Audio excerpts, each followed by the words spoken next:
The First Century House Churches Saga. Book 1. The Pentecost Pilgrims. Circa 33 to 36 AD. By David Michael Curtis. Act 4. The Iron Yoke. Rome, 35 to 36 AD. Chapter 55. The Weight of the Chain. The freezing rain fell in sharp, diagonal sheets, turning the cobblestone streets of the Roman Forum into a slick, treacherous mirror. Titus stood pressed deep into the shadows of a narrow alleyway directly across from the magistrate's basilica. The stone wall against his back was like a block of ice, leaching the heat from his trembling body, but he did not feel the cold. The air smelled of overflowing sewage, wet iron, and the sharp, coppery tang of his own bitten lip. He was breathing in shallow, ragged gasps, his chest tight to the point of breaking. Every muscle in his young, lean frame was wound like a siege engine waiting for the release of the pin. His hands were empty, thrust deep into the pockets of his coarse wool tunic, but his fingers twitched with the phantom memory of a curved dagger. He had held the blade. He had looked into the terrified eyes of the synagogue spy behind the bakery. He had possessed the power to silence the threat, to cut the throat of the man who had eventually brought the urban cohort to their door. But he had remembered the cross. He had remembered his father's gentle, unyielding demand for mercy. He had dropped the blade and let the rat run. And now, his father was paying the price for that mercy. The guilt was a living, corrosive acid eating away at the lining of his stomach. He was choking on it. The heavy, reinforced doors of the basilica groaned open. The orange light of pitch torches spilled out onto the wet, slick steps, cutting through the driving rain. Titus stopped breathing. He stepped closer to the edge of the alley, his eyes locked on the figures emerging from the stone archway. 4 legionaries marched out into the downpour, their iron armor gleaming in the torchlight. Between them, they dragged Lucius. Titus felt a physical blow strike the center of his chest. His father's face was a swollen, bloodied ruin. A deep gash above Lucius's left eye bled freely, the crimson mixing with the rain and washing down into his graying beard. The broad-shouldered tentmaker was stripped to the waist, his massive back bruised and discolored black and purple from the wooden cudgels. He could barely walk, his right leg dragged uselessly behind him, the knee buckled. Clang, drag, clang. The sound cut through the noise of the storm. They had chained him. Heavy, rusted iron manacles were locked around Lucius's thick wrists, the thick links connected to a chain bound around his waist. A soldier yanked the lead chain forward, forcing the injured man to stumble down the wet stone steps. Lucius fell to his knees. The iron hit the paving stones with a harsh, unfeeling spark. "Get up, rebel," the soldier spat, bringing the butt of his spear down hard onto Lucius's bare shoulder. In the shadows, Titus lunged forward, his boot leaving the cover of the alley. A low, feral growl tore its way up his throat. Every instinct forged in his blood, every ounce of justice and pride he possessed, screamed at him to charge the steps. He could take the spear. He could drive his shoulder into the soldier's chest. He could kill them all and die fighting. The desire for vengeance was a white-hot fire burning away his fear. He wanted to be a zealot. He wanted to bring the wrath of God down upon the men who were breaking his father. But as he took the second step into the rain, his father turned his head. Through the driving downpour, through the blood and the swelling, Lucius looked directly into the dark mouth of the alley. He saw Titus. The older man's eyes were filled with a profound, agonizing sorrow. He did not shake his head. He did not speak, but his eyes held a desperate, unyielding command. "Do not draw the sword. Hold the line."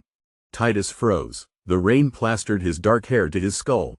His fists were clenched so tight his fingernails broke the skin of his palms, the hot blood mixing with the freezing water.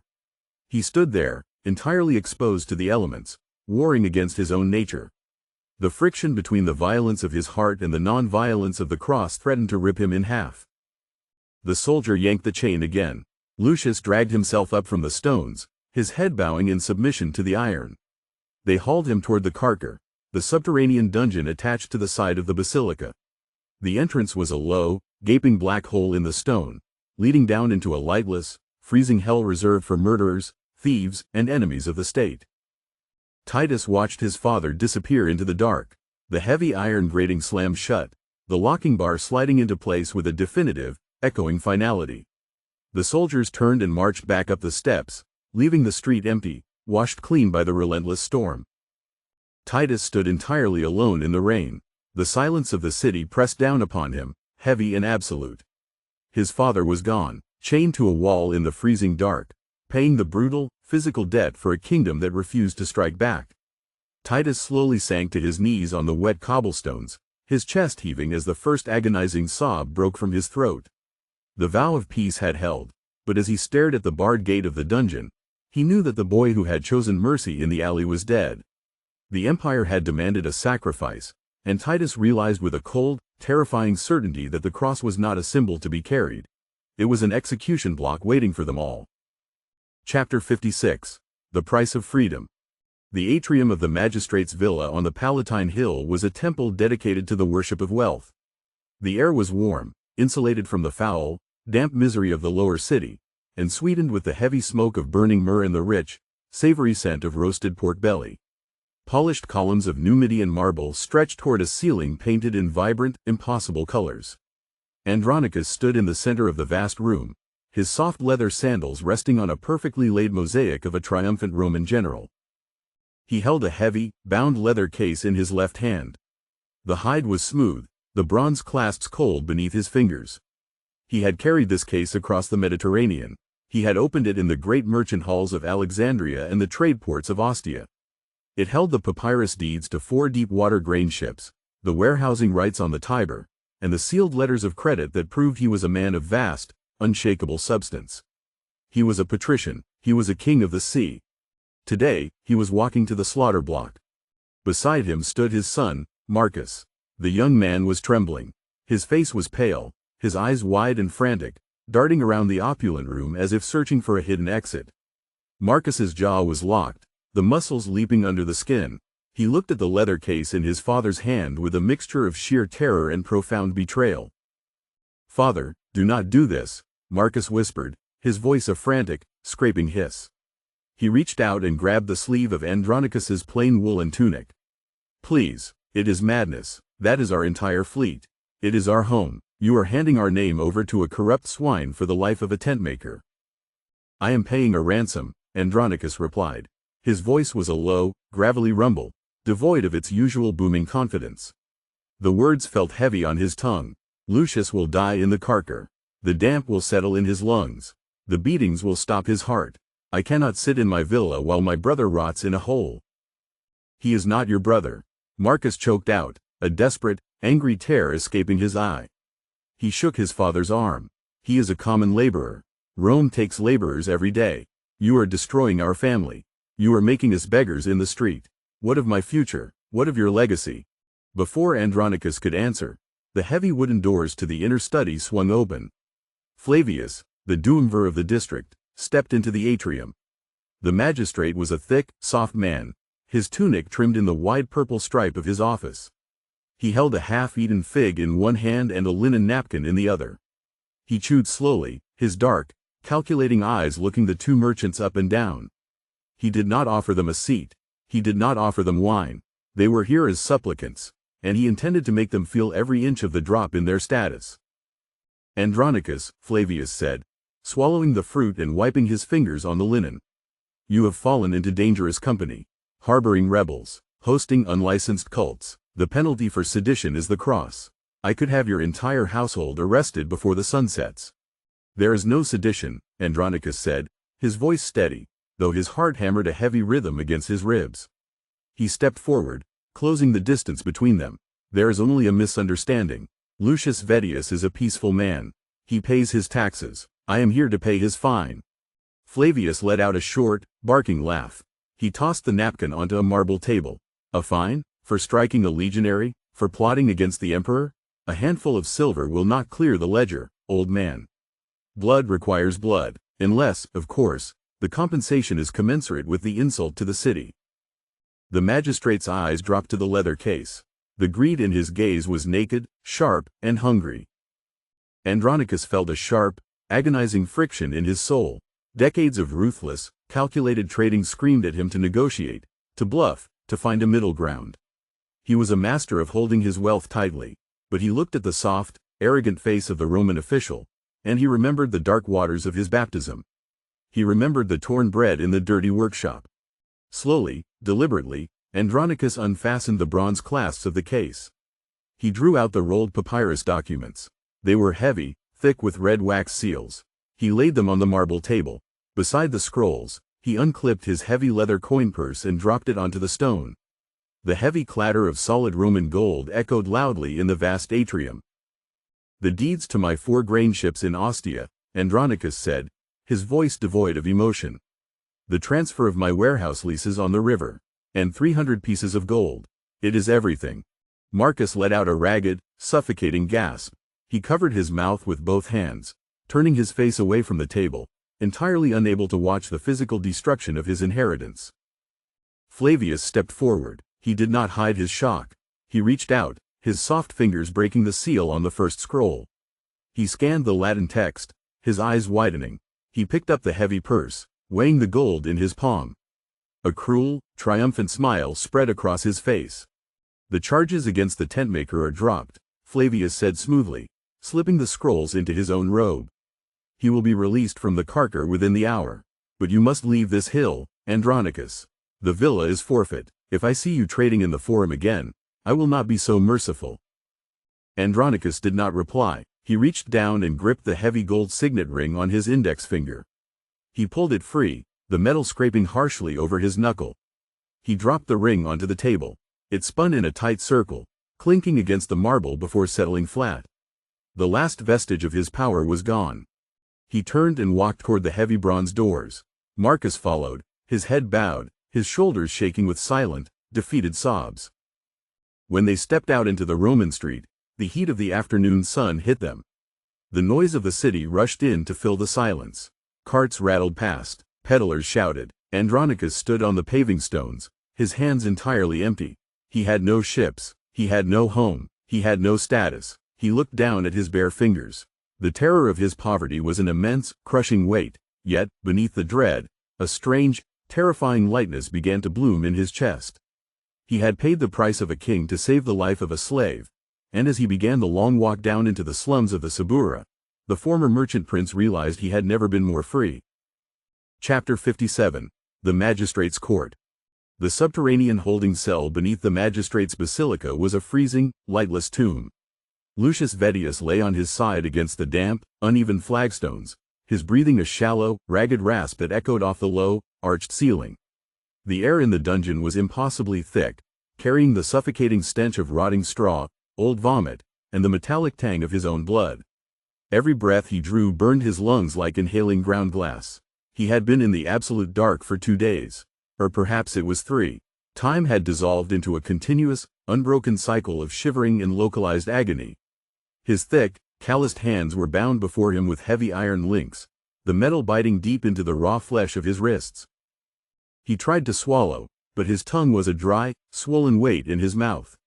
The dehydration was a physical fire burning in the back of his throat. His jaw throbbed with a dull, sickening rhythm where the wooden cudgel of the urban cohort had struck him during the midnight raid. His left eye was swollen entirely shut, the skin around it tight and crusted with dried blood. He pressed his bruised cheek against the cold, wet stone of the floor, seeking whatever meager relief the rock could offer his battered flesh. In his mind, he clung to the image of the Nazarene standing before the Roman governor. He anchored his racing, terrified thoughts to the silence of the Lamb. The Romans operated on a currency of pain, believing that enough physical suffering could purchase any truth, extract any name, and break any loyalty. Lucius braced himself against the dark, preparing his spirit for the inevitable moment when the heavy wooden door at the top of the stone stairs would finally grind open. When the iron hinges shrieked, the sudden flood of torchlight stabbed into the dungeon like a physical blade. Lucius groaned, turning his face away from the glare. Heavy, hobnailed boots clattered down the stone steps. 2 guards grabbed him by the armpits, their mailed fists digging mercilessly into his bruised ribs. They hauled him upward, his legs dragging like dead wood beneath him. The transition from the freezing, stagnant dark to the blinding, noisy reality of the basilica was violently disorienting. The morning sun poured through the high clerestory windows, reflecting off the polished marble floors in brilliant, agonizing flashes of white. Lucius squeezed his one good eye shut as they dragged him across the smooth stone, the chains between his wrists clanking a sharp, hollow rhythm against the marble. They threw him to his knees at the center of the vast hall. Lucius swayed, planting his bound hands on the floor to keep from collapsing on his face. The air here smelled of expensive citrus oil, burning incense, and the crisp, clean linen of the Roman elite. "Look up, tentmaker," a voice commanded. It was smooth, bored, and dripping with the casual arrogance of absolute power. Lucius forced his head up, his neck muscles trembling with the effort. Seated on an elevated, ivory-inlaid chair behind a massive cedar desk was the local magistrate. The man wore a pristine white toga bordered with the thick purple stripe of his office.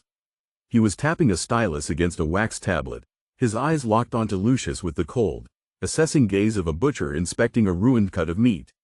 2 guards stood on either side of the desk, their hands resting on the pommels of their broadswords. "Your neighbors speak of midnight gatherings in your workshop," the magistrate said, leaning back in his chair. "They speak of a foreign king. They say you harbor runaways, and that you agitate the slaves of this district. I do not care about your Jewish superstitions, but I care deeply about the peace of my streets. Give me the names of the men who fund this cult. Give me the names of the other leaders, and I will let you walk out of this hall to tend to your wounds." Lucius stared at the polished wood of the desk. He felt the heavy silence settle over his tongue.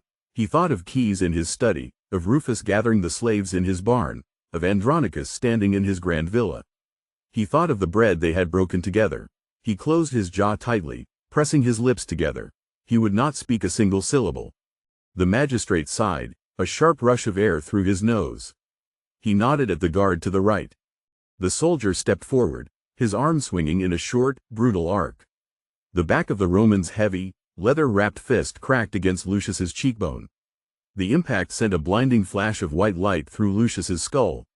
He pitched sideways, hitting the marble floor hard, his iron chains clattering loudly in the cavernous hall. Blood instantly filled his mouth, warm and coppery. "Stand him up," the magistrate ordered, his tone entirely unchanged.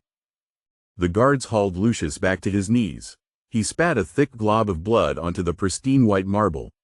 He looked back at the magistrate, his one functioning eye steady, unblinking, and devoid of surrender. "You possess the stubbornness of a mule," the magistrate muttered, dropping the stylus onto the desk with a sharp clack. "It is a pity your loyalty is wasted on a dead carpenter." The Roman official leaned forward, resting his forearms on the cedar wood, his manicured fingers clasping together. "You are a very fortunate laborer, Lucius Vettius. Your worthless hide has been purchased. A man of significant means, a merchant who clearly lacks the sense the gods gave him, visited my home before the sun rose. He emptied a vast quantity of gold onto my table to clear these charges of sedition." Lucius felt a sudden, sharp ache in his chest that had nothing to do with the beatings. Andronicus, the wealthy patrician, had stripped his own vaults to buy the life of a common tentmaker. The profound weight of that sacrifice pressed down on Lucius, securing his silence with an iron seal. The magistrate stood, walking slowly around the edge of the desk until he stood directly over the kneeling craftsman. He looked down at the blood pooling on the floor, his face twisting in profound disgust. The air around him suddenly felt heavy, suffocating, as the casual boredom of the bureaucrat vanished, replaced by the lethal, calculating menace of the Roman state. "The gold buys your freedom today," the magistrate whispered, his voice dropping so low the guards strained to hear it. He crouched down, bringing his face mere inches from Lucius's battered ear. The scent of citrus oil was overpowering. "But hear me well, tentmaker. The money only delays the inevitable. If I hear another rumor of a midnight feast, if my spies catch a single whisper of this Galilean king in the alleys of the Subura, I will not bring you to this hall. I will not ask for names." The magistrate reached out and tapped a single, immaculate finger against the cold iron chains binding Lucius's wrists. The metal clinked with a grim, terrible finality.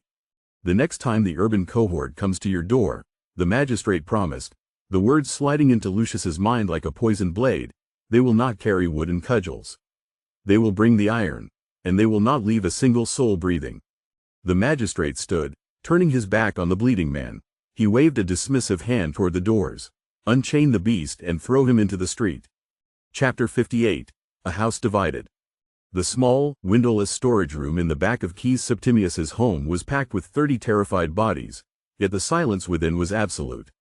Rufus stood near the heavy wooden door, his broad shoulders pressed against the rough plaster wall. The air in the cramped space was stifling, thick with the smell of unwashed bodies, nervous sweat, and the sharp, acidic tang of pure, unadulterated fear. A single clay lamp burned on a low stone shelf, casting long, frantic shadows across the faces of the huddled believers. Women clutched their children tightly against their chests, muffling their cries in the coarse wool of their tunics. Men stared at the floor, their hands trembling, their eyes wide with the psychological horror of the unknown. They had been hiding here since the midnight raid on the workshop. They were waiting for word of Lucius. Rufus felt the tension vibrating in the marrow of his bones. He looked across the room at his older brother, Alexander. Alexander was pacing a tight, 3-foot circle in the darkest corner of the room, his breathing shallow and rapid. Every time a cart rattled on the cobblestones outside, Alexander flinched, his head snapping toward the ceiling as if expecting the Roman infantry to crash through the roof. The legacy of their father's forced march to Golgotha hung around Alexander's neck like a millstone, pulling him deeper into a suffocating panic. Rufus wanted to speak, to offer a word of comfort, but he knew the hollow promises of safety would shatter instantly against his brother's terror. A heavy, irregular scraping sounded in the narrow hallway outside. The breathing in the room stopped entirely. Rufus stepped away from the wall, his massive hands curling into fists. He moved to the door, placing his ear against the thick timber. He heard a dragging footstep, a heavy, wet cough, then a weak, trembling knock against the wood. Rufus threw the iron latch and pulled the door inward. Lucius Vettius stood in the threshold, swaying like a felled tree caught in the branches of its neighbors. The collective gasp that sucked the remaining air from the room was a sound of pure devastation. The tentmaker was unrecognizable. His face was a bloated, horrific mask of purple, black, and raw red flesh. His left eye was a swollen, weeping slit. His tunic was torn at the shoulder, the coarse fabric stiff and dark with large, rusted patches of dried blood. He leaned heavily against the doorframe, his breath rattling in his throat, his calloused hands stripped of skin from the iron chains of the dungeon. "The Lord," Lucius rasped, his cracked lips splitting further as he tried to force a reassuring smile. "The Lord is merciful." Merciful? The word tore through the quiet room like a scream. Alexander shoved his way through the huddled crowd, violently knocking a small stool out of his path. He stopped 3 paces from Lucius, his eyes wide, the whites showing entirely around his dark irises. Alexander stared at the ruined face of the craftsman, his chest heaving with a sudden, explosive fury born of absolute terror. "You call this mercy?" Alexander shouted, spit flying from his lips. He pointed a trembling, rigid finger at Lucius's bleeding cheek. "Look at you. You look like the meat hanging in the butcher's stall. You stood before the magistrate, and he broke you to pieces." "Alexander, hold your peace," Rufus commanded, stepping forward to position his large frame between his brother and the battered tentmaker. He reached out, his heavy hands grasping Alexander's shoulders, trying to physically ground the frantic man. "He is alive. Andronicus paid the ransom. He has been returned to us." Alexander violently twisted his body, tearing his tunic from Rufus's grip. He stumbled backward, his face a portrait of pure, unvarnished horror. "He has been returned as a warning," Alexander screamed, his voice cracking, echoing painfully off the tight walls. "Do you not see it, Rufus? Do you not understand how this city works? They have marked him, they know his face, they know his shop, and they know he does not stand alone." "We knew the cost of the cross," Rufus said, his voice dropping to a low, steady rumble, fighting to keep the panic from spreading to the women and children who were now weeping openly in the corners. "We knew the world would hate us. I did not sign a pact to be slaughtered in a dark cellar." Alexander yelled, tearing at the hair on the sides of his own head. He paced wildly, turning to face the rest of the room. "We are fools. We sit in the dirt singing songs of a dead king while the Praetorians sharpen their swords. My father carried that cursed timber, and it broke his spirit. I will not let you drag me onto it." "Alexander," Lucius whispered from the doorway, his voice weak, forced through the agony of his swollen jaw. He held up a trembling, bloody hand. "The pain of the flesh is nothing, the peace of the spirit remains." "Keep your ghost," Alexander spat, his face flushing a dark, violent red. He looked at Lucius with profound, visceral disgust. "I am a man of this earth. I have a family to feed. I have a business to protect. I will not belong to a death cult that invites the wrath of the empire upon its own head. I am done with this madness. I am done with all of you." The older brother spun around, his chest heaving, his eyes burning with the desperate, panicked clarity of a drowning man kicking away the only hands trying to save him. Rufus stood frozen, his heart hammering against his ribs as he watched Alexander march toward the door. "Alexander," Rufus pleaded, the word catching in his throat, a heavy, agonizing sob of grief breaking his composure. "If you walk out that door, you walk into the dark alone. You abandon the body." Alexander paused at the threshold, stepping carefully around the leaning, bleeding form of Lucius. He did not look back. He did not look at his younger brother. He simply gripped the edge of the heavy wooden door. "There is no body," Alexander whispered, his voice utterly hollow, devoid of any lingering affection. "There is only meat waiting for the slaughter." He stepped into the hallway and pulled the door shut behind him with a loud, echoing slam. The heavy thud of the timber sealing them in was not the sound of a Roman hammer, but it carried the exact same destructive force. Rufus stared at the blank grain of the wood, a cold, terrifying dread settling deep into his stomach. The physical separation mirrored the catastrophic fracturing of their faith. The Romans had not needed to draw a single iron sword to destroy their fellowship. The sheer, crushing terror of the empire had done the work for them, tearing the church apart from the inside. Chapter 59. The Smoldering Ash. The pale, gray light of the early morning crept through the unglazed windows of Lucius Vettius's workshop, illuminating a scene of absolute, devastating violence. The air inside the cramped space was freezing, yet it smelled heavily of friction and heat, the sharp, acrid odor of spilled lamp oil, the dry dust of shattered plaster, and the pungent, animalistic stench of raw, slashed goat hides. Lucius stood just inside the splintered doorframe, his battered body swaying slightly, his breath coming in shallow, painful hitches. He clutched his bruised ribs with one arm, his one good eye scanning the wreckage of the life he had spent 30 years meticulously building. It was not merely broken, it was eradicated.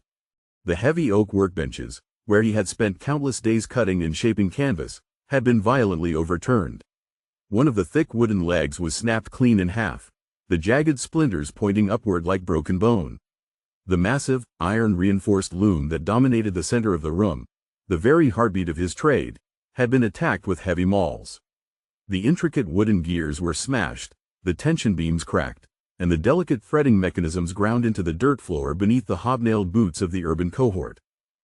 Rufus walked slowly through the debris, his large sandals crunching over broken clay pots and scattered, useless hardware. The young Cyrenian knelt beside a pile of dark fabric. It was the vast, heavy awning Lucius had been constructing for the market stalls. Rufus picked up the edge of the material. The soldiers had not just thrown it to the ground, they had taken their short swords to it. The thick, expensive canvas was shredded into long, useless ribbons, the clean cuts proving the malice of the destruction. "They did not just search the room," Rufus said, his voice a low, gravelly rumble that barely broke the heavy silence. He let the ruined fabric fall back into the dust. "They wanted to ensure you could never rebuild." Lucius did not reply immediately. He limped forward, his sandals dragging. He moved toward the far corner of the shop, his eyes fixed on a specific patch of packed earth near the cold, dead forge. He sank to his knees, biting back a groan as the bruised muscle of his thighs protested the movement. He reached out with his raw, blood-crusted hands, his thick fingers sifting through the debris of shattered clay and spilled ashes. He was looking for his tools, the heavy bone awls polished smooth by the sweat of his palms. The curved iron cutting blades he kept honed to a razor's edge. The thick needles of beaten bronze. His hands found nothing but dirt. Lucius stopped moving. He knelt in the ashes of his livelihood, his head bowed, the physical loss pressing down on him with the crushing weight of a collapsed roof. The tools were the extension of his very hands. Without them, he was not a tentmaker. Without the loom, he was not a craftsman. The Roman guards had understood exactly how to strike a laboring man. They had not killed him, but they had methodically stolen his ability to survive on the surface of the earth. "The iron is gone," Lucius whispered, his voice tight, scraping painfully against his dry throat. He looked up at Rufus, the single, unswollen eyes shining with a profound, quiet devastation. "Every blade, every needle, they took the tools, Rufus. I cannot stitch a seam. I cannot cut a hide. I am a man with no hands." Rufus stepped over the broken bench and knelt beside the older man. He placed a heavy, comforting hand on Lucius's shaking shoulder. The physical contact was the only warmth in the freezing, ruined room. "Andronicus will provide the coin," Rufus assured him, his grip tightening. The brethren will gather. We will buy new tools. We will build a new loom. The church will not let you starve. Lucius slowly shook his head. He looked around the shattered workshop, seeing the brutal, undeniable message left behind by the Roman state. You do not understand the geometry of this ruin, my son, Lucius said, the sorrow in his voice hardening into a cold, tactical reality. They did not smash this loom to punish me for the past. They smashed it to claim the future. Lucius pushed himself up from the dirt, groaning as his bruised ribs ground together. He stood tall in the center of the wreckage, looking at the splintered door that hung uselessly on its broken hinges. We cannot meet here, Lucius declared, the terrible finality of the statement hanging in the cold morning air. We cannot meet in the home of Keys. We cannot meet in the villa of Andronicus. The Romans have mapped our doors. They have marked our walls. If we gather above the earth, they will simply return with their cudgels and their torches, and next time, they will not leave us breathing. The heavy, smoldering dread of what must happen next settled over them both. The physical space that had housed their joy, their love feasts, and their shared bread was permanently dead. Rufus looked at the destroyed shop, realizing that the light of their faith could no longer survive in the sun. To keep the flame alive, they would have to bury it. They would have to abandon the streets, leave their identities behind, and descend into the absolute, terrifying darkness of the Roman underground, hiding like hunted beasts in the very belly of the empire that sought to devour them. Chapter 60. The Underground Sanctuary. The deep, crushing dark beneath the city of Rome did not merely obscure vision. It was a physical weight that pressed against the chest and lungs. Caius Septimius stood in ankle-deep, freezing water, his right hand gripping the rough, damp brick of a vaulted tunnel. Above his head, separated by a few feet of ancient concrete and lead piping, millions of gallons of fresh water rushed toward the fountains of the Palatine Hill. The low, subsonic roar of the Aqua Marcia aqueduct vibrated through the marrow of his skull, a constant, deafening reminder of the empire built directly on top of them. The air was dead, saturated with the smell of wet limestone, rotting algae, and the ancient, metallic tang of undisturbed earth. Caius drew a slow, agonizing breath. The left side of his face was a swollen, purpling ruin. Where the wooden cudgel of the urban cohort had struck his cheekbone during the midnight raid on Lucius's workshop, the skin was split and burning with a dull, sickening heat. Every beat of his heart sent a fresh spike of agony through his jaw.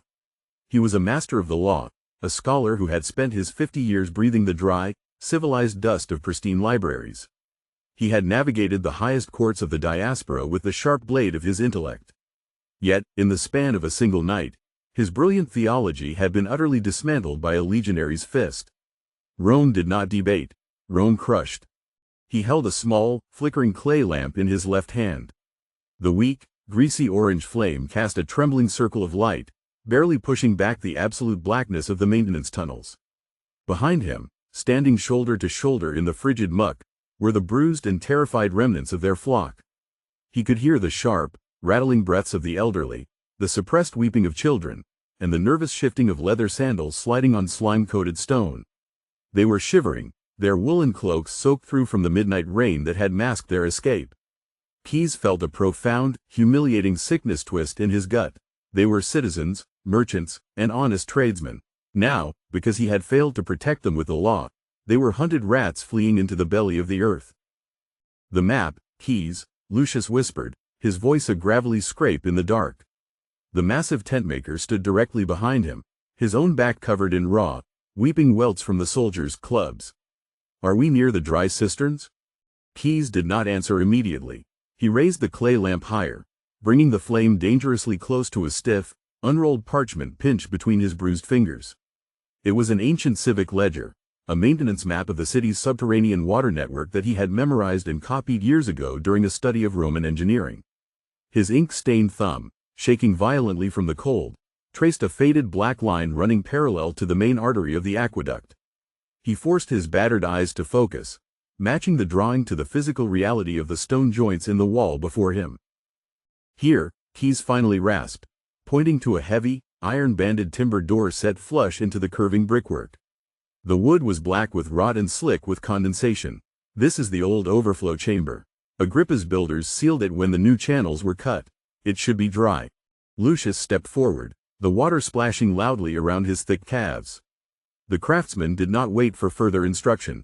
He wedged his broad shoulder against the rotting timber, his boots finding a desperate purchase on the slick floor. Keyes watched the muscles in Lucius's neck cord tight as the man pushed. The iron hinges, rusted solid for decades, let out a high, shrieking groan that echoed terrifyingly down the long tunnel. Keyes winced, his heart hammering against his ribs, praying the sound would be swallowed by the rushing water above before it reached the street grates. With a final, violent crack, the timber gave way, spilling Lucius forward into a vast, echoing pocket of dead air. Keyes stepped through the threshold, holding the lamp out. The yellow light washed over a massive, cavernous room.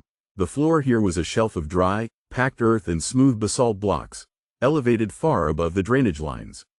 The vaulted ceiling stretched high into the darkness, supported by thick pillars of Roman concrete. It was safe, it was hidden, and it was utterly desolate. The flock began to file into the chamber. Keyes watched them enter, their faces hollowed out by fear and exhaustion. Deborah, his wife, moved past him, her hands gently guiding an elderly blind woman to a seat on a dry stone block. Andronicus, stripped of his fine linen, helped a crippled freedman lower himself to the dirt. The small flames of half a dozen lamps were slowly ignited, casting long, towering, monstrous shadows against the curved walls. Keyes lowered his map. The parchment felt useless, a dead thing in a dying world.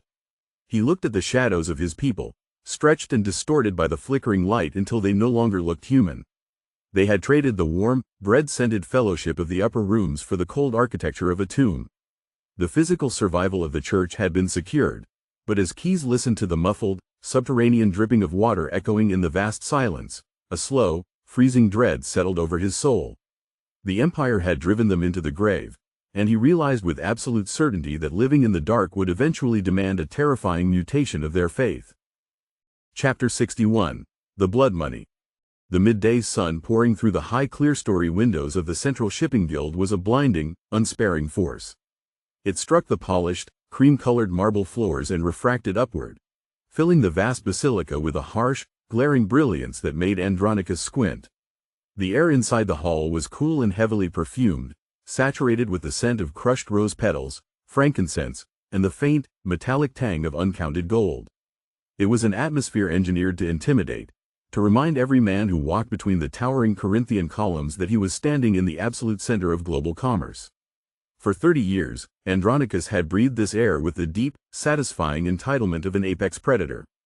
Today, the very oxygen felt like a knife dragging against his lungs. He stood alone in the center of the mosaic seal of Neptune, wearing a coarse, undyed wool tunic that itched fiercely against his shoulders. His feet were shod in simple leather sandals, dusted with the white dirt of the Sabura streets. He was acutely, painfully aware of the physical space surrounding him. A wide, deliberate circle of empty marble separated him from the 50 wealthiest patricians in Rome. They reclined on padded cedar benches arranged in a semicircle, their bodies draped in vibrant Tyrian purple and Egyptian cotton. They held silver cups of spiced wine, their manicured fingers adorned with heavy rings. Andronicus looked at his own hands, resting flat against his thighs. They were entirely empty. The vast ledgers, the cargo manifests, the deeds to the grain ships, all of it had been signed away to the corrupt magistrate in the dead of night to purchase the life of a broken tentmaker. Andronicus of the Esquiline, a voice called out, sharp and dripping with theatrical sorrow. Jotham, the chief magistrate of the guild, rose from the center bench. The merchant smoothed his flawless robes, his dark eyes fixed on Andronicus with the cold, calculating look of a butcher assessing a slaughtered calf. Jotham descended the 2 shallow marble steps, his leather boots clicking rhythmically against the stone. He stopped 10 paces away. The silence in the basilica was absolute, a heavy, suffocating theater of ruin. "The ledgers have been examined," Jotham announced, projecting his voice so every man in the hall could hear the verdict. "Your accounts at Ostia are entirely drained. Your holds are empty. The deeds to your 3 primary vessels have been legally transferred to the urban prefect. You possess no collateral, no capital, and no cargo." Jotham tilted his head, a cruel, mocking smile playing at the corners of his mouth. "A merchant without a ship is merely a beggar in a clean tunic. The guild requires your seal." Andronicus did not flinch. He felt the eyes of his former peers burning into his back, waiting for him to break, waiting for the weeping, desperate collapse that normally accompanied financial execution. Slowly, methodically, Andronicus raised his right hand. He looked down at the heavy gold signet ring resting on his index finger. The deep etching of his family crest, a ship riding a breaking wave, caught the sunlight. This piece of metal had been his true identity. It had opened the doors of senators and secured the bread of thousands. He placed his left thumb and forefinger over the gold. He squeezed, feeling the cold, rigid shape of the metal pressing into his flesh. With a slow, deliberate twist, he pulled. The ring ground against his knuckle, a painful friction that felt like the tearing of a ligament. It slipped free. His hand felt suddenly, terrifyingly light, as if a limb had been amputated. He extended his arm and dropped the ring onto the small, polished obsidian table set between them. The heavy gold struck the black stone with a sharp, piercing clack that echoed off the vaulted ceiling. It rolled in a tight, frantic circle before settling flat. A ripple of low, mocking laughter traveled through the benches. Men leaned into one another, whispering behind their wine cups, savoring the absolute destruction of a rival. Jotham looked down at the ring, then back up at Andronicus, his sneer deepening into a look of absolute disgust. You sold an empire for the sake of a Galilean ghost and a dirt-stained craftsman. You are a fool, Andronicus. You are dismissed from this hall. Do not return. Andronicus bowed his head, a single, shallow nod of acknowledgement. He turned on his heel. He walked back down the long, gleaming nave of the basilica, every footstep sounding hollow against the marble. The laughter followed him, a stinging, venomous tide washing over his back. He pushed through the heavy bronze doors and stepped out into the chaotic, roaring heat of the Roman Forum. He stopped at the bottom of the grand stone steps, the noise of the city crashing into him. Chariot wheels ground against the paving stones, slaves shouted under heavy burdens, and legionaries marched in brutal lockstep. He stood in the gutter, utterly destitute, stripped of every earthly defense he had ever known. But as he took a deep breath of the hot, dusty air, a strange physical sensation washed over him. The crushing, lifelong anxiety, the terror of losing his ships, the dread of a failed harvest, the exhaustive, endless defense of his status, was completely gone. He looked at his bare right hand. He was a poor man in a city that despised the weak, yet as he walked away from the marble hall, Andronicus realized with a terrifying, breathtaking clarity that he had never felt so dangerously, powerfully free. Chapter 62. A Soldier's Doubt. The tavern in the deep trench of the Subura was a dark, suffocating pit that smelled violently of human despair. The air was a thick, hazy smog of burning pork fat, cheap, resin-laced wine, and the sharp, acidic reek of vomit lingering in the corners. Urbanus stood just inside the low wooden doorway, letting the chaos of the room wash over him. He was 60 years old, his body a roadmap of faded white scars from decades spent carrying the eagle for the emperor. The joints in his knees and shoulders ground together with a dull, throbbing ache, the permanent legacy of sleeping in freezing mud from Gaul to Parthia. He knew the geography of a Roman tavern the way a priest knew the temple. He knew the desperate, violent energy that pulsed beneath the laughter of the drunken soldiers. His dark, weathered eyes scanned the crowded wooden tables. He ignored the dice games and the shouting prostitutes, searching the gloom until he found the specific glint of polished iron. In the far corner, hunched over a scarred table, sat a young guardsman of the urban cohort. The boy still wore his heavy lorica segmentata, the banded iron armor catching the greasy light of the tallow lamps. It was the same boy who, 2 nights ago, had driven a wooden cudgel into Lucius's ribs with terrified, frantic swings during the raid on the workshop. Urbanus moved through the packed room, his footsteps heavy and entirely silent. He did not wear armor. He carried no blade. He wore only a simple, dark woolen cloak, his hands hanging loosely at his sides. He stopped at the edge of the young soldier's table. The boy looked up, his eyes bloodshot and ringed with deep, purple exhaustion. He held a clay cup in a white-knuckled grip. The moment he registered Urbanus's massive, scarred frame, the young guard flinched. The boy's right hand dropped instantly toward his hip, his fingers scrambling to find the leather-wrapped hilt of his gladius. "Leave the iron in its sheath, boy," Urbanus said. His voice was a low, gravelly rumble that barely carried over the roar of the tavern, yet it possessed the undeniable, unyielding authority of a veteran commander. Urbanus did not wait for an invitation. He pulled back a wooden stool and lowered his large frame onto it. He placed both of his hands flat on the wet, sticky wood of the table, palms down, completely empty. He caught the eye of a passing servant girl and tossed a single silver coin onto the board. "A pitcher of your best Falernian," he commanded. "Unwatered." The young guard stared at the empty hands, his own hand still hovering over his sword. His chest heaved with shallow, panicked breaths. "Who are you?" the boy stammered, his voice cracking. "Are you a magistrate's spy?" "I did exactly as the centurion ordered. We cleared the building." "I know what you did," Urbanus said, keeping his voice steady and flat. He looked directly into the boy's terrified eyes. "I saw you swing the wood. I saw you strike the tentmaker while he covered his wife. You swung hard, but your eyes were squeezed shut." The servant slammed a heavy clay pitcher and a clean cup onto the table, snatching the silver coin before disappearing into the smoke. Urbanus reached out, his thick fingers grasping the handle of the pitcher. He poured the dark red wine into the boy's cup until it nearly breached the rim. He did not pour one for himself. He pushed the cup across the rough wood. "Drink," Urbanus said softly. The boy hesitated, eyeing the red liquid as if it were poison. The psychological friction in the space between them was agonizing.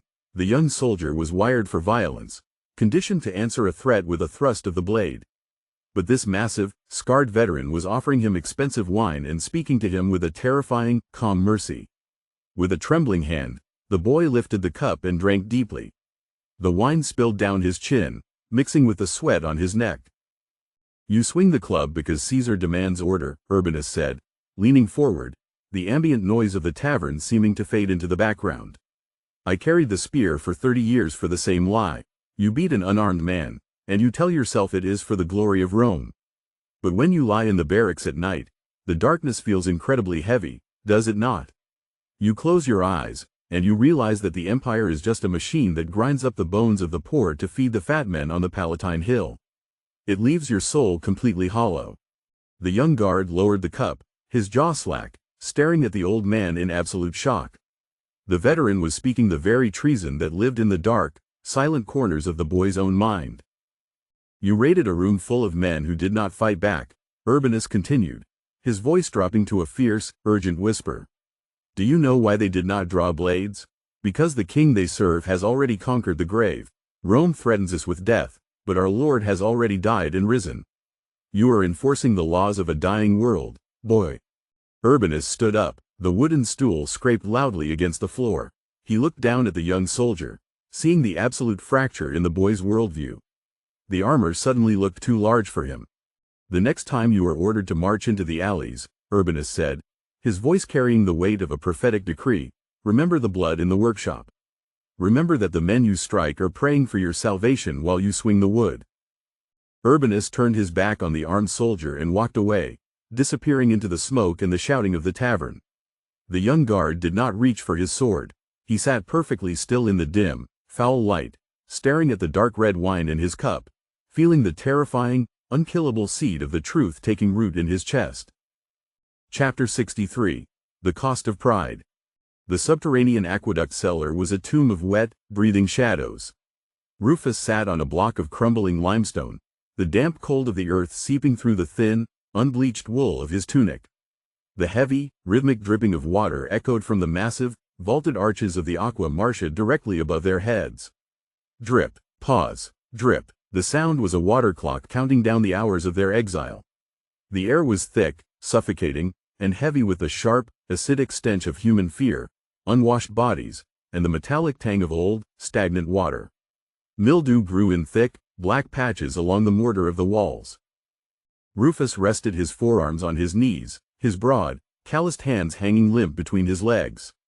The psychological friction of the underground pressed against his skull like a physical weight. For weeks, they had gathered in the warmth of the upper city, sharing bread in the light of oil lamps, feeling the immediate, joyful power of the Holy Ghost. Now, driven into the belly of Rome by the heavy wooden cudgels of the urban cohort, the flock resembled a herd of terrified sheep huddled in a cave.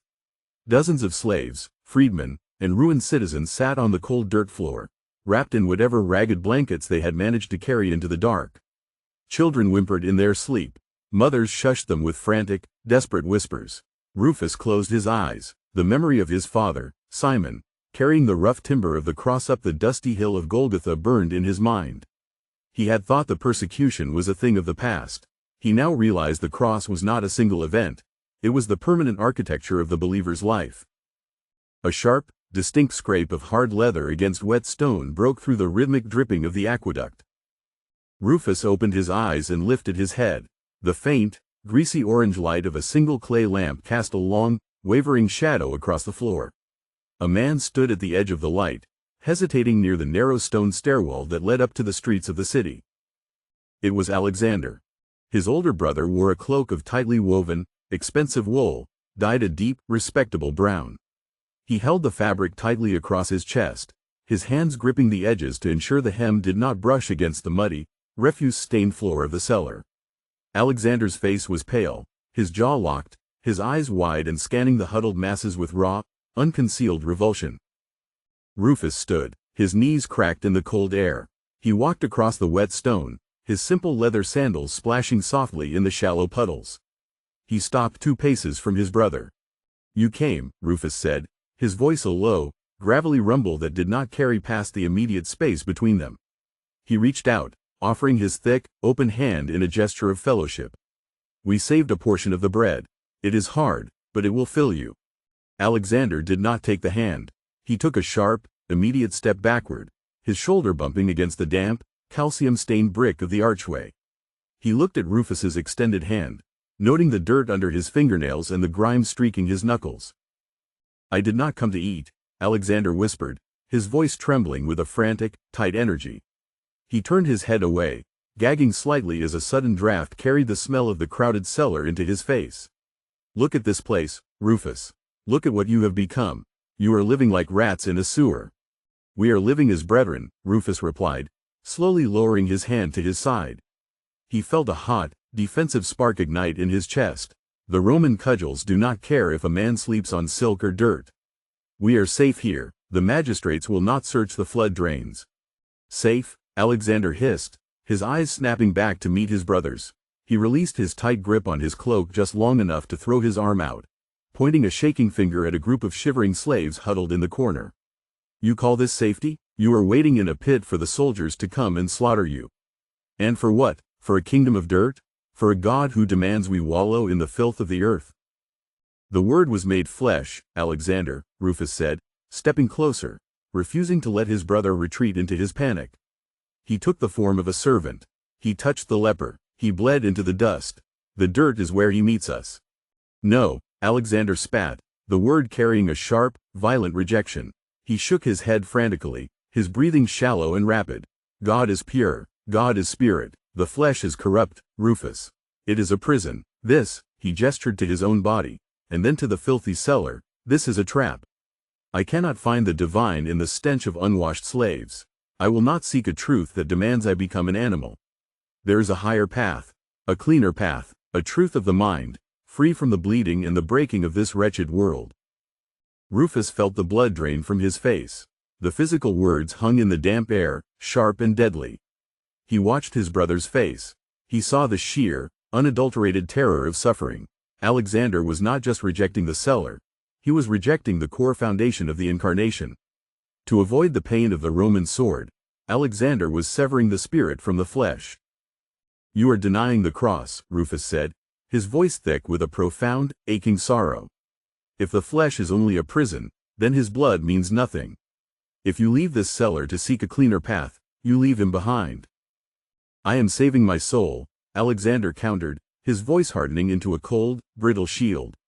He gathered his cloak tightly around his neck once more, sealing himself off from the dampness and the smell. "And I am saving my life. I will not die in the dark for a philosophy of suffering." Alexander did not wait for a blessing. He turned his back on Rufus. He grabbed the iron rail bolted into the stone and began to climb the narrow, winding stairs. Rufus did not follow. He stood frozen in the shallow mud, watching the heavy leather soles of his brother's boots ascend toward the heavy iron grate that opened to the upper city. The weak moonlight filtering down through the bars caught the fine weave of Alexander's cloak for one fleeting second before he slipped entirely into the night above. The silence left in the wake of his departure was absolute, heavier than the stone arches pressing down upon them. Rufus looked up at the empty grate. The physical separation was final, but the spiritual fracture was what truly terrified him. His brother was walking back into the bright, clean halls of Roman society, searching for a God who required no sacrifice, a God who offered no wounds. Rufus slowly turned around, facing the dark, shivering flock of outcasts, knowing with a crushing certainty that the pursuit of a painless faith would lead his brother into a far deeper, eternal darkness. Chapter 64. The Healing Hands. The cellar smelled of old earth, sour wine, and the sharp, coppery stench of fresh blood. Junia knelt on the hard, jagged flagstones, the cold dampness biting through the thin linen of her tunic directly into her kneecaps. Only 2 days ago, she had been the domina of a sprawling villa on the Esquiline Hill, her floors paved in smooth, heated marble, her air sweetened by imported incense. Her hands had known only the soft friction of silk and the cool touch of gold jewelry. Now, she knelt in the gloom of the aqueduct, the weak, flickering light of a single clay lamp casting long, monstrous shadows across the curved brick walls. She stared into a wide, shallow clay basin resting on the dirt beside her. The water inside, drawn from the public fountain hours ago, was no longer clear. It was a murky, terrifying pink. To her left, Caius Septimius sat slumped against the wall. The brilliant scholar, the man who possessed the entire law of Moses in his mind, looked small and hollow. The right side of his face was a swollen, purpling mass of bruised flesh.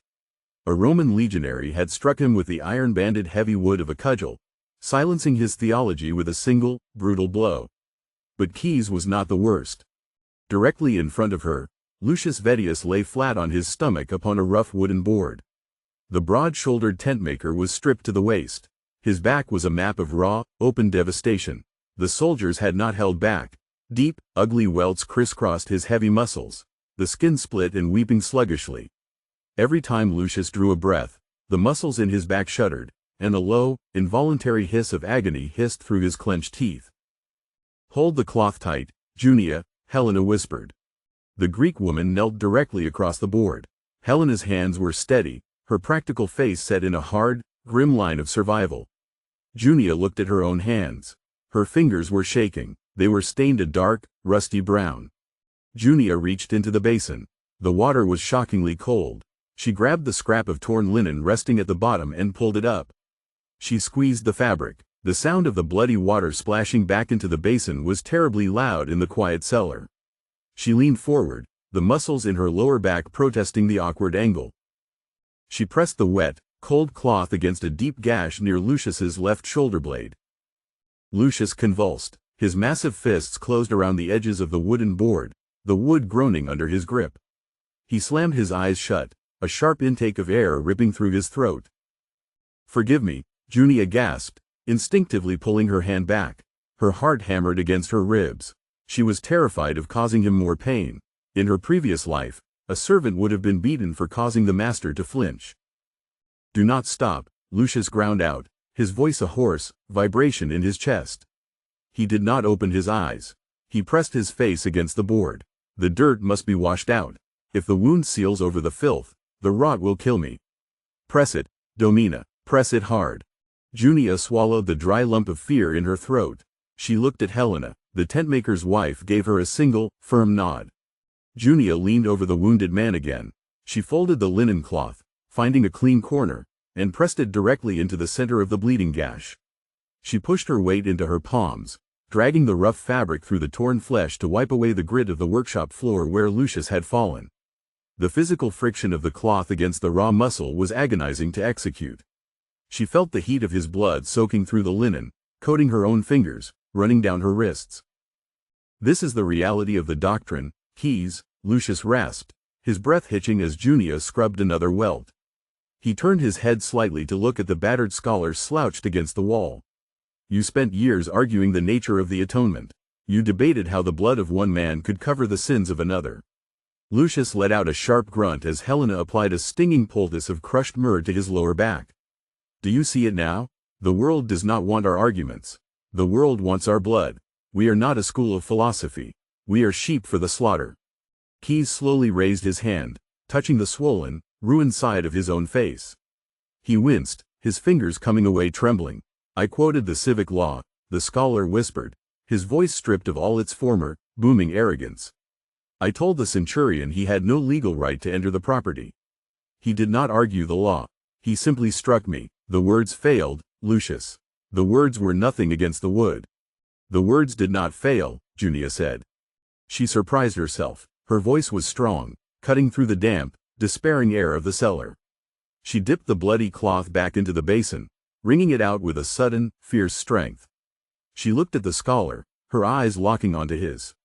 The words took on flesh, Junia said, leaning forward to bind a long strip of dry linen around Lucius's massive chest.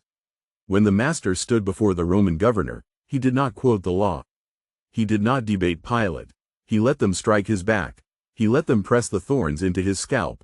She pulled the bandage tight, securing it with a firm knot. Our faith is not a scroll we keep safe in a dry box. Our faith is this. She held up her hands, the fingers dripping with the pink, watered blood of the tentmaker. We are called to physically bleed for one another, to bind the broken skin. We are finally walking in his exact footsteps. The cellar fell into a heavy, reverent silence. Junia sat back on her heels. The physical exertion of the nursing had left her exhausted, her shoulders aching, her knees numb. She looked down into the clay basin. The water was no longer pink. It was a deep, opaque crimson. She stared at the surface of the bloody water, watching the weak reflection of the oil lamp dancing upon it. The theological debates of the upper rooms were dead. The wealthy, polite fellowship of her villa was gone forever. They were a broken, bleeding remnant hiding in the dark. But as she wiped her stained hands on her rough tunic, a profound, terrifying peace settled into her chest. They had lost the safety of the world, but they had found the true, unyielding bedrock of the cross. Yet, as the deep rumble of a heavy cart passing on the paved Roman street high above vibrated through the stones, Junia knew the healing was only temporary. The empire was still hunting, and the soldiers would surely swing their heavy iron cudgels again. Chapter 65. The Sword Left Behind. Titus sat alone in the deepest, most shadowed corner of the aqueduct cellar. The thick, damp darkness swallowed him, offering a physical cloak for the violent storm raging in his mind. He sat on the packed earth, his knees drawn up, his back braced against the massive, curved foundation stones of the Roman engineering above. The cellar was mostly quiet, filled only with the unsettling symphony of exhausted, hunted people. A few paces away, his father, Lucius, slept fitfully on a wooden board. Every few minutes, the large tentmaker would shift his weight, and a low, ragged groan would tear its way out of his throat as the raw, beaten flesh of his back pulled against the linen bandages. With every groan, the muscles in Titus's jaw clenched so hard his teeth ground together. Titus looked down at his lap. In his right hand, resting loosely against his thigh, he held the sicca. The curved zealot dagger was heavy, the unpolished iron gray and dull in the near-total darkness. The hilt was wrapped in tight, worn leather that perfectly molded to the shape of his palm. It was an instrument designed for a single, brutal purpose: to be driven upward, under the ribs, bypassing the iron armor of a Roman soldier or the fat purse of a synagogue spy. He ran the pad of his left thumb lightly along the inside curve of the blade. The metal was honed to a terrifying, razor-thin edge.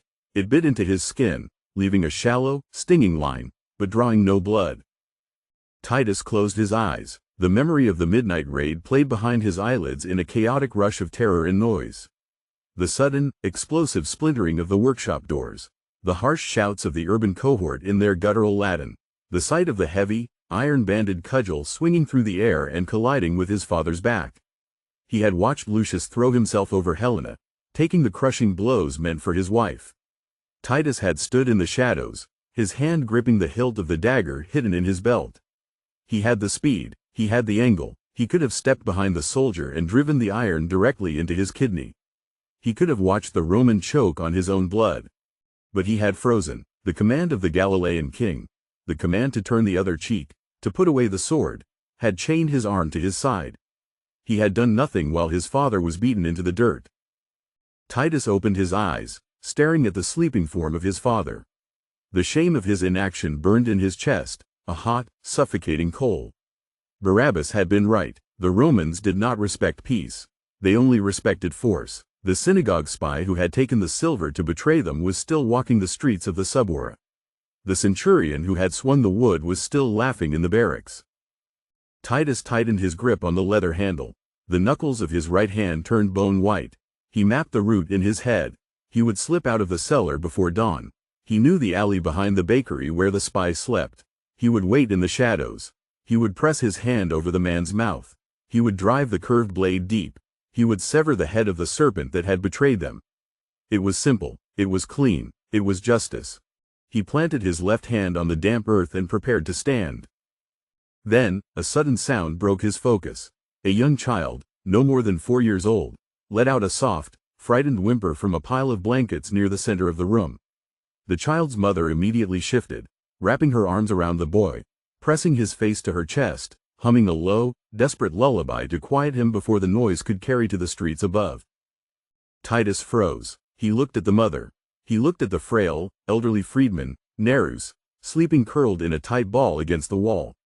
He looked at Junia, the former wealthy patrician, resting her head against the stone, her hands still stained with his father's blood. The cold, mathematical logic of Rome crashed down upon him. If he killed the spy, the urban cohort would not arrest him. They would not conduct an investigation. They would swarm the district. They would search every cellar, every drain, every abandoned building. They would find this underground sanctuary, and they would not come with wooden cudgels next time. They would come with heavy iron broadswords. They would slaughter the child. They would run Nerus through. They would execute his mother. His vengeance would be paid for with their blood. Titus looked back at the dagger. The iron weapon no longer looked like justice. It looked like a magnet that would draw the full, crushing weight of the Roman Empire down upon a room full of helpless sheep. To fight the beast meant becoming the beast. To protect the flock meant abandoning the sword. With a heavy, shuddering exhale, Titus turned toward the wall. He searched the rough, uneven surface of the limestone blocks with his fingers. He found a deep, vertical fissure where the ancient mortar had eroded away. He inserted the curved iron blade of the sicca deep into the crack, pushing it in until the metal lodged tightly between the heavy stones. He gripped the leather handle with both hands.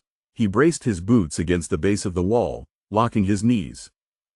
Titus threw his weight sideways, pulling the handle away from the wall with all the physical strength in his back and shoulders. The iron shrieked, a high, agonizing squeal of metal bending against stone. His muscles burned, sweat broke out on his forehead. He gritted his teeth, refusing to let out a sound, and pulled harder. With a loud, sharp snap, the thick iron snapped just above the hilt. The sudden release of tension sent Titus stumbling backward. He caught his balance, breathing heavily in the dark. He looked down at his hands. He held only a useless, broken leather handle. The deadly curve of the blade remained buried forever in the Roman wall, a permanent monument to the zealot he had just killed inside himself. He dropped the broken handle into the dirt. He had chosen the heavier burden. He had chosen the cross. But as he sat back down in the damp shadow, listening to his father groan in his sleep, Titus knew the terrifying truth. He had laid down his weapon, but the empire hunting them had not. Chapter 66. A Patrician in the Dirt. The unbleached wool of the heavy tunic felt like a garment woven from crushed glass and briars. Marcus stood in the dim, dripping shadows of the Aqua Marcia aqueduct, his shoulders hunched against the damp chill, desperately trying to ignore the fire spreading across his skin. For 17 years, his flesh had known only the soft, imported linens of Egypt and the smooth, cool embrace of dyed silk. Now, every slight movement, a turn of the head, a shifting of his weight on the packed earth, drove the coarse animal fibers into his pores. It was a constant, biting friction that demanded his attention. The subterranean air was thick and stagnant, carrying the sharp, chalky odor of wet limestone, the rich rot of river mud, and the sour tang of fearful, unwashed men.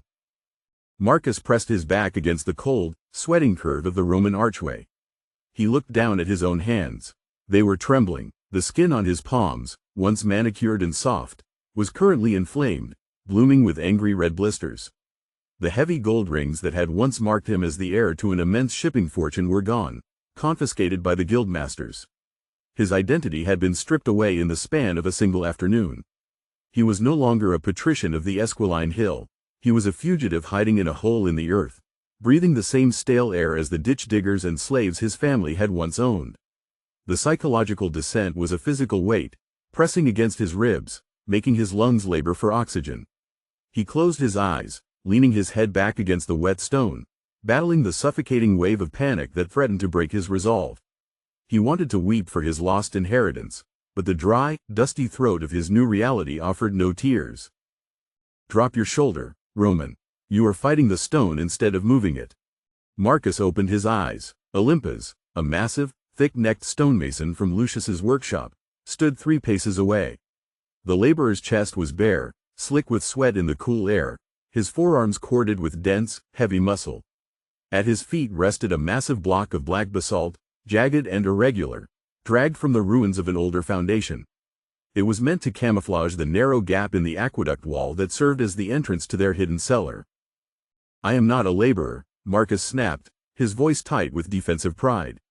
He pushed himself off the wall, his boots sinking slightly into the mud. "You are a brother," Olympus replied, his deep voice carrying no malice, only the blunt, unyielding truth of the dirt. The mason stepped forward and slapped his broad, calloused hand against the rough face of the basalt. The sharp crack echoed in the tunnel, and right now, our brothers inside that hole need this wall sealed before the night watchmen pass. "Put your hands on the rock." Marcus stepped forward. He hated the stench of the mud. He hated the biting wool. But the fear of the Roman spears marching above their heads was stronger than his pride. He crouched down beside the mason, his knees popping in the damp cold. He wedged his raw, blistering fingers under the sharp bottom edge of the black stone. The rock felt impossibly dense, an immovable anchor holding the earth together. "On my breath," Olympus commanded, shifting his own stance, his thick thighs bunching as he found his leverage. "Do not lift with your back. Drive your heels into the mud. Push the earth away from you." "I know how to bear weight," Marcus ground out through clenched teeth. "Then bear it, now." Olympus surged upward. Marcus drove his legs straight, throwing his entire bodily strength against the stone. The heavy basalt groaned against the packed dirt. A sharp, searing pain tore across Marcus's right palm as a jagged edge of the rock sliced through a blister, biting directly into the raw flesh beneath. He gasped, his jaw locking tight, but he did not let go. He could hear the harsh, rhythmic grunt of the mason beside him. Together, they forced the stone forward, the rock grinding a deep, ugly trench into the floor of the tunnel. Marcus felt the muscle fibers in his shoulders scream, stretching to the point of tearing. The sheer physical violence of the labor consumed his mind. There was no room left for ledgers, for lost gold, or for social station. There was only the brutal, singular reality of the stone, the mud, and the blood on his hands. With a final, explosive heave from Olympus, the basalt block tipped forward. It slammed into the gap of the archway with a heavy, deafening thud, locking perfectly into the recess. The entrance was sealed. Marcus collapsed backward onto the wet earth. He sat with his legs splayed, his chest heaving violently, sucking the cold air into his burning lungs. He looked at his right hand. Blood trickled down his palm, mixing with the dark, gritty dirt under his fingernails. Olympus stood over him, breathing heavily, wiping a thick smear of mud from his forehead with the back of his wrist. The massive mason reached down into the shadows near the wall and retrieved a battered, unglazed clay cup. He tipped a small skin of water, filling the cup halfway. The stonemason did not drink. He took a step forward and held the crude vessel down toward the fallen patrician. Marcus stared at the cup. The clay was chipped, stained with the dust of the quarries and the grime of the Sabura. A week ago, in his father's villa, Marcus would have ordered a slave whipped for offering him water in such a foul vessel. He would have demanded silver. He would have demanded wine. But as he looked up into the rugged, unpolished face of the man who had just shared the brutal burden of their survival, the final, towering wall of his Roman pride crumbled into dust. The wealth was gone. The silk was gone. All that remained was the thirst, and the brother offering to quench it. Marcus raised his trembling, bloody hands. He took the clay cup from the stonemason. The rough pottery scraped against his torn skin. He brought the rim to his lips and drank. The water was metallic, tasting faintly of iron and wet earth, but as it washed down his raw throat, it was the sweetest draught he had ever swallowed. He lowered the cup, offering a slow, exhausted nod of pure gratitude to Olympus. But as Marcus looked past the mason, staring at the massive, immovable block of black basalt they had just wedged into the wall, the heavy water turned to ice in his stomach. They had sealed the gap perfectly. They had hidden the flock. But looking at the dark, solid stone cutting off the outside world, Marcus realized they had not just built a door. They had built a tomb, and they were burying themselves alive to wait for the end. Chapter 67. The spy returns. The midnight air outside the Aqua Marcia aqueduct smelled of rotting vegetation and stagnant water. Rufus stood in the deep, ink-black shadow of a weeping willow, his back pressed against the damp brickwork of the ancient arch. The chill of the Roman night seeped through the thick wool of his cloak, but his blood ran hot. His massive frame was completely still, his muscles coiled tight, vibrating with a high, dangerous tension. For hours, his mind had been a battlefield. He could not stop seeing the terrified, disgusted face of his older brother, Alexander, turning away from the dirt of the underground church. Alexander had chosen the safety of the upper city over the fellowship of the cross. He had walked away, the psychological ache of that severing gnawed at Rufus's chest, a dull, throbbing wound that left him feeling dangerously isolated in the dark. He gripped the heavy wooden staff in his right hand. He was the shepherd standing watch over a battered, terrified flock. His father, Simon, had carried the wood to Golgotha, but Rufus was left to hold the wood in the shadows of the empire, guarding the vulnerable men and women sleeping in the cold cellar behind the stone wall.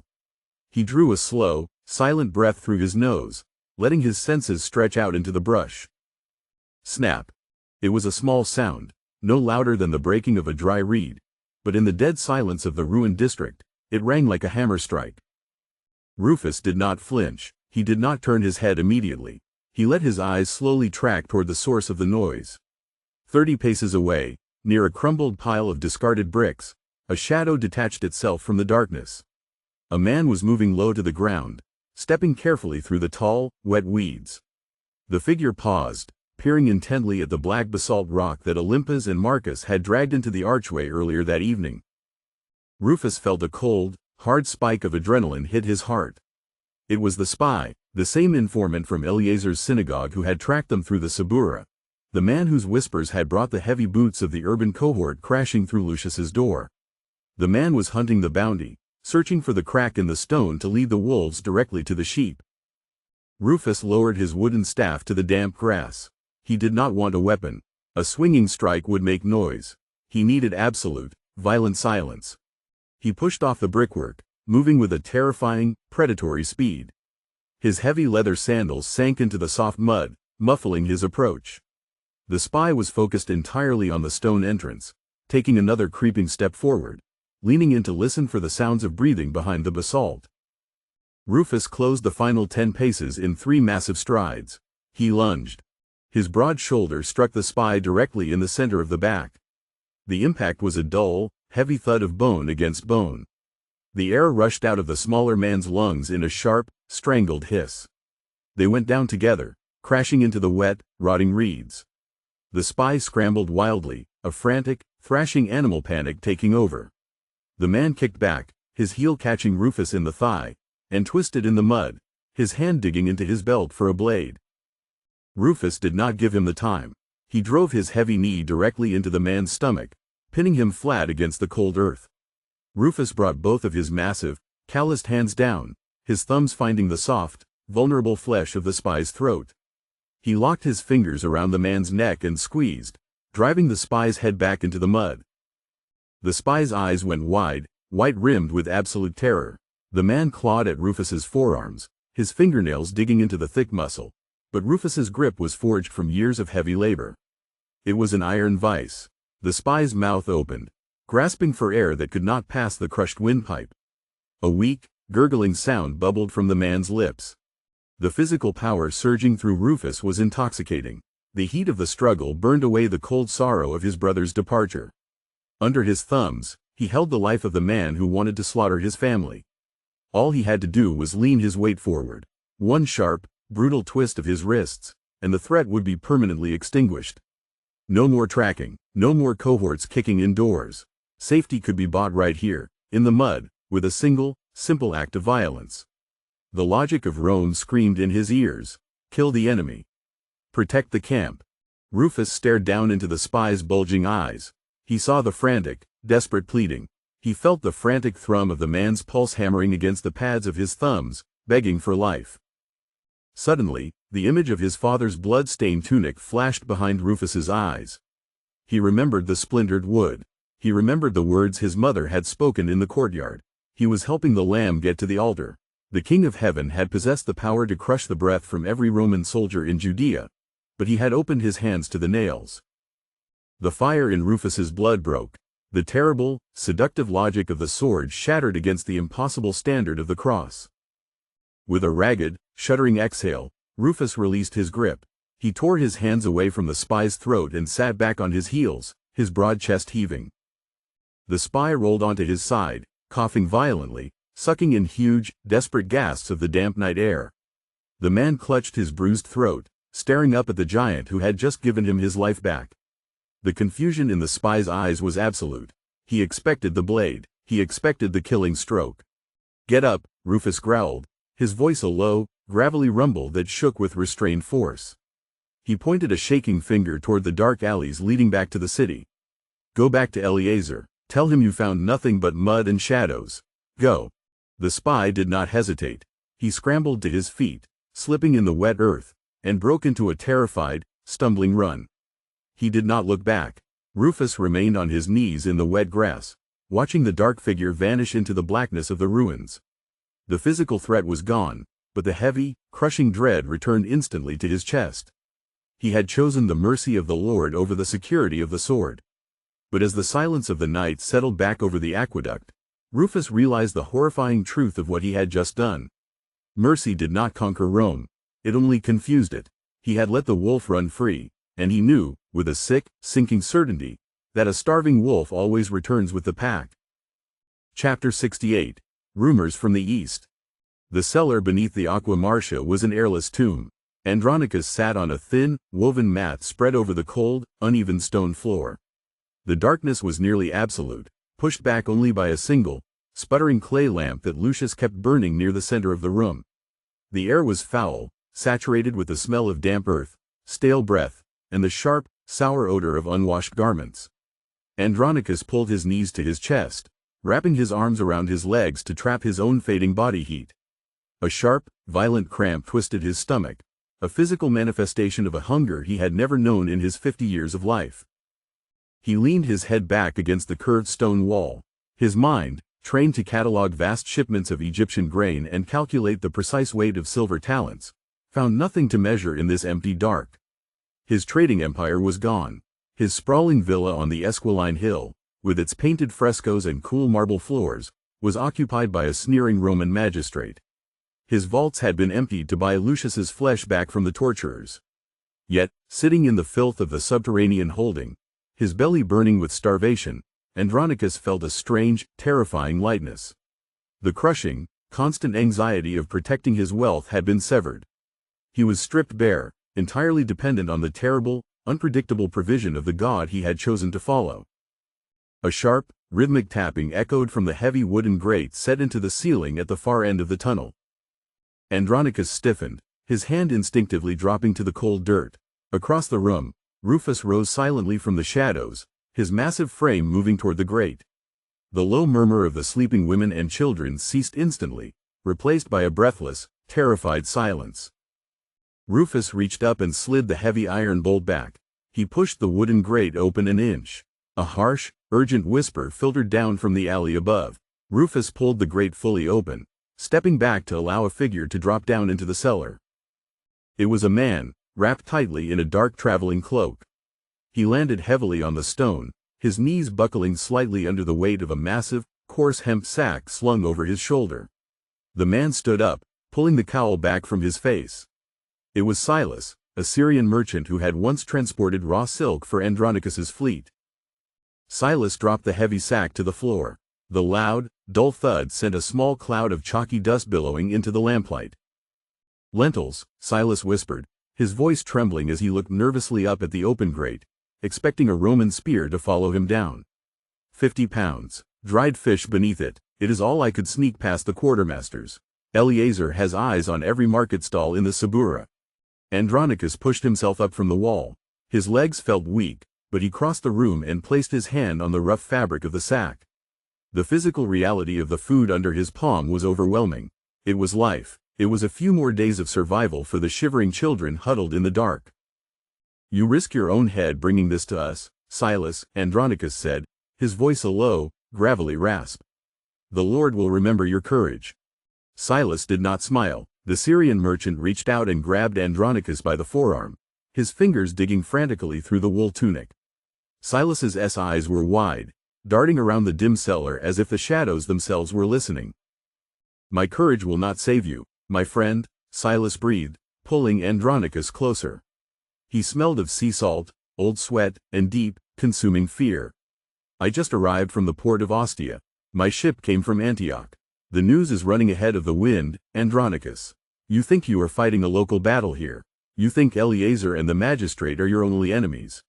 Andronicus felt a cold knot tighten in his already aching stomach. "Speak plainly, Silas. What news?" "Judea is burning," the Syrian hissed, his words tumbling out in a frantic rush. "The Sanhedrin has unleashed a hound, a Pharisee from Tarsus, Saul. They say he breathes threats and murder against anyone who calls on the name of the Nazarene. He is not just arguing in the synagogues, Andronicus. He has warrants. He is dragging men and women from their homes by their hair. He is binding them in chains and throwing them into the dark." Silas let go of the merchant's arm, stepping back toward the grate, eager to escape the suffocating air of the hunted. "You hide in a cellar from a local bribe. But this Saul, he is crossing borders. He is taking the war to the outer cities. If he roots out the flock in the east, how long before he demands letters for Rome?" Silas reached up, grabbed the edge of the stone rim, and hoisted himself back into the alleyway. The wooden grate slid shut with a heavy, final scrape, blocking out the faint moonlight. Andronicus stood frozen over the sack of lentils. The dust settled slowly in the weak orange light of the clay lamp. He looked around the room, at the battered face of Lucius, at the exhausted eyes of Keys, at the women holding their sleeping children. They had surrendered everything to survive the local siege. They had given up their homes, their wealth, and their status just to buy a few square feet of damp earth beneath the city. But the Syrian's words hung in the air, a lethal poison drifting through the dark.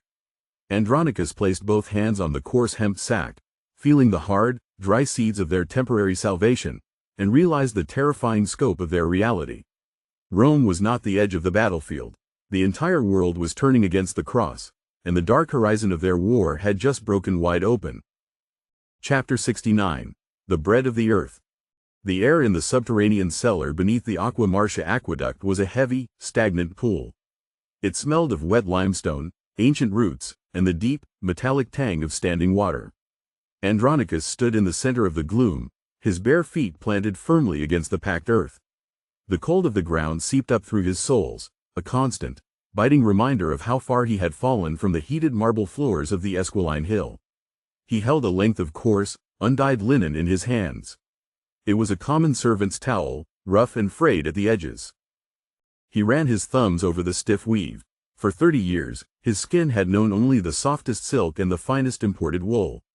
He had worn the garments of a patrician, robes designed to project power, to command the flow of merchant fleets, and to demand immediate deference from every man who crossed his threshold. Now, those robes were gone. His wealth had been surrendered to a corrupt magistrate. His ships belonged to the state. His grand villa was occupied by pagans. He had absolutely nothing left to his name but the coarse tunic on his back and the quiet, steady rhythm of his own beating heart. Andronicus wrapped the rough towel around his waist. He pulled the fabric tight across his stomach and tied a thick knot over his hip. The physical sensation of the coarse linen grinding against his tunic was abrasive. It was the uniform of the lowest household slave, the mark of a man whose only purpose was to scrub the filth from the feet of his betters.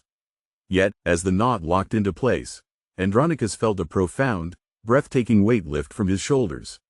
The relentless, exhausting burden of his Roman pride had been severed. He was no longer a master pretending to be a brother. He was a servant, standing in the dark, preparing to feed his family.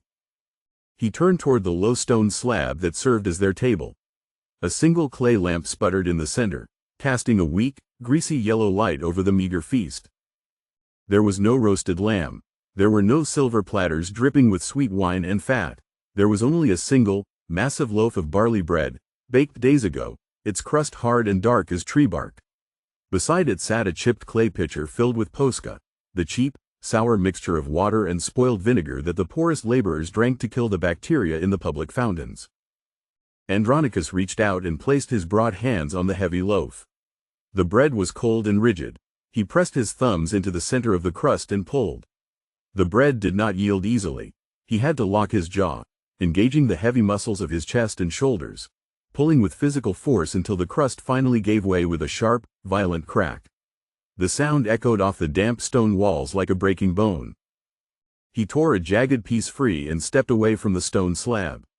He walked toward the shadows, where the believers sat huddled on the cold floor. He stopped before Nerus, the frail, elderly freedman who had wept in his courtyard on the night of the great feast. Andronicus sank slowly to his knees. The rough dirt ground into his skin.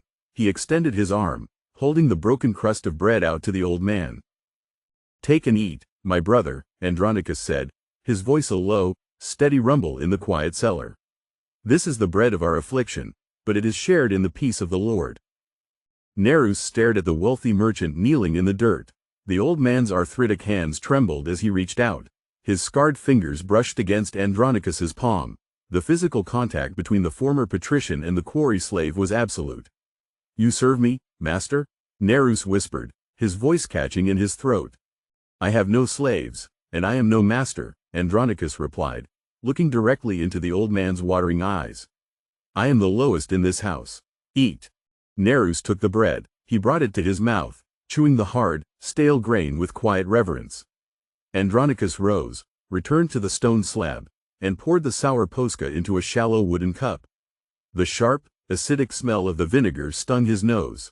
He carried the cup back, dropping to his knees once more, offering the bitter drink.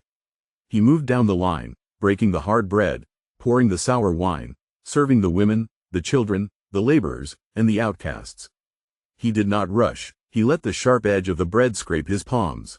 He felt the heavy clay of the pitcher strain his wrist. Every movement was a deliberate, physical vow of brotherhood. When the last cup was poured, Andronicus returned to the stone slab. He took the final, smallest piece of crust for himself. He chewed the stale bread. It tasted of ash and grit. It required effort to swallow. But as the bitter food settled in his empty stomach, he looked out at the faces of the church, illuminated by the dying orange light. They were bruised, impoverished, and hunted, but they were looking at him with a love so fierce and pure it made his chest ache. The quiet fellowship wrapped around them, an impenetrable fortress of spirit. For a long, beautiful moment, the Roman Empire simply ceased to exist. Then, the surface of the posca remaining in the clay pitcher began to tremble. Andronicus stopped chewing. He stared at the liquid. A series of tiny, frantic ripples broke the surface of the sour wine.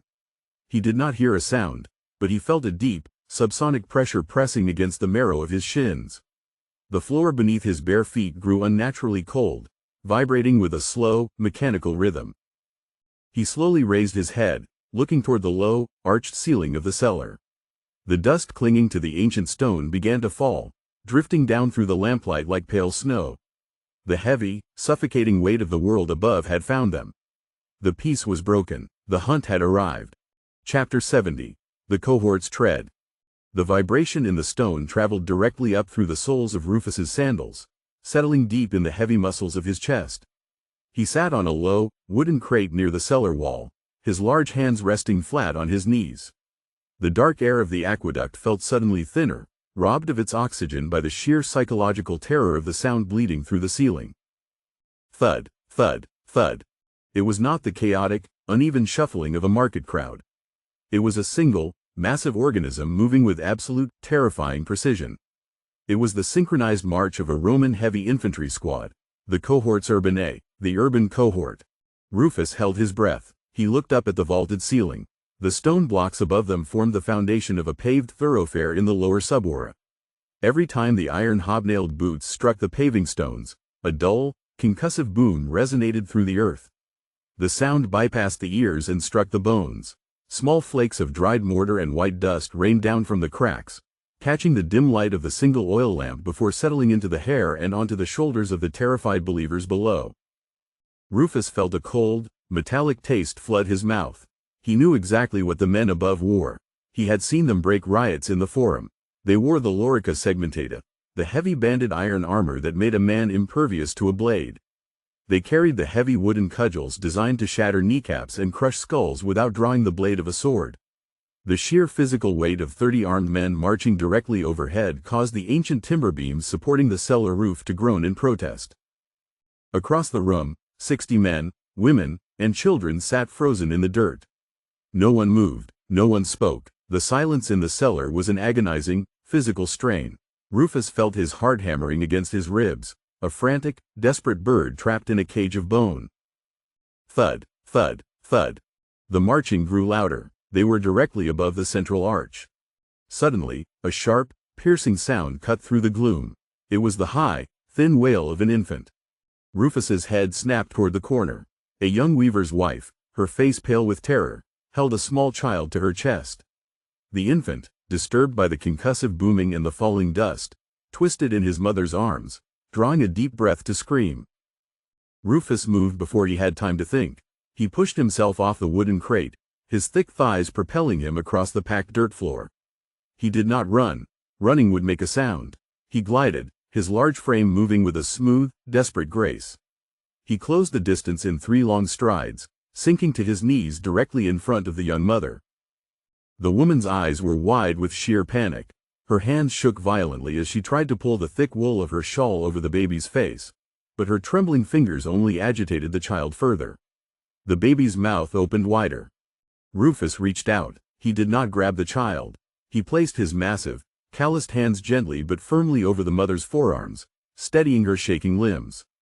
He leaned in close, his broad shoulders physically blocking the falling dust from hitting the infant's face. He caught the mother's eye. He did not speak a word. He simply offered a look of absolute, unyielding calm.